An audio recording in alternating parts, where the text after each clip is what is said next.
আসসালামু আলাইকুম everyone, welcome to liberty Sarkar kitchen. চলে আসলাম সরাসরি রান্নাঘরে।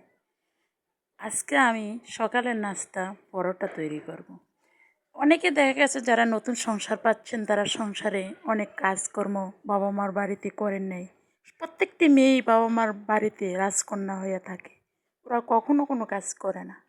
যেমনটা হয়েছিল আমার বেলাও, যখন তারা সংসার করে সংসার পাততে আসে তখন সংসারের সকল কাজ আমনে আমনে এমনিতেই শিখে যায়। সংসারের স্বামীর তাগিদে হোক, সন্তানের তাগিদে হোক, বা পাশে যারা আছে তাদের তাগিদে হোক, কাজ শিখে ফেলে। তো আমি আজকে চারকোনার যে রুটিটা তৈরি করে ওই রুটিটা তৈরি করব। আর আটাটা ডো করে নিলাম, এটা সবাই জানে, তবে নতুন রাঁধুনিদের জন্য হয়তো দেখানো। অনেকে দেখা গেছে যে ফেসবুকে রুটিটাও বেলতে পারে নাই, ওইটা মনে হলো যে আমি একটু রুটি তৈরি করবো। তো রুটিটা গোল করে বেলে নিয়ে আমি শেপ করে নিচ্ছে চারকোনাচ্ছে করে। দেখেন, চারকোনাচ্ছে করে রুটিটা শেপ করে নিচ্ছি, এভাবে চেপে চেপে সমান করে চারকোনাচ্ছে করে তৈরি করে নিলাম। এরপরে দুদিক থেকে চাপলি রুটিটা বেললি হয়ে যাবে চারকোনাচ্ছা রুটি।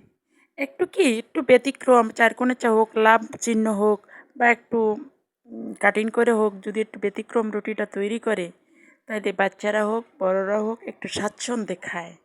এই জন্য আসলে তাদের জন্য একটু ব্যতিক্রম তৈরি করা। তো পরোটা তো সবাই তৈরি করতে পারে, ঠিক আছে। তো একটু ব্যতিক্রম তৈরি করতে গেলে দেখা যাচ্ছে কোন পলিসিতে কাজটা করে সেটা হচ্ছে দেখা। তো প্রত্যেকেই চেষ্টা করে প্রত্যেকের অবস্থানে সুন্দর করে পরিবেশন করতে, সন্তান সন্ততি স্বামীদেরকে খাওয়ানোর জন্য। তো আমি আজকে সকালের পরোটা তৈরি করলাম, ভাবলাম যে দুটা রুটি শেয়ার করি। দেখেন, রুটি দুটা বানাইলাম। দুটা বানাইছি না, আমার ফ্যামিলিতে যতগুলো প্রয়োজন ততগুলো তৈরি করছি, কিন্তু দুইটা রুটি আমি তৈরি করে দেখালাম।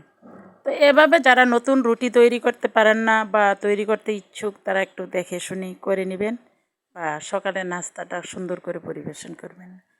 যারা আমার পেজে দেখছেন তারা আমাকে লাইক কমেন্টস আর ফলো দিবেন, আর যারা ইউটিউবে দেখছেন সাবস্ক্রাইব করে নেবেন। সবাই ভালো থাকেন, সুস্থ থাকেন, সুন্দর কামনায়। আল্লাহ হাফেজ।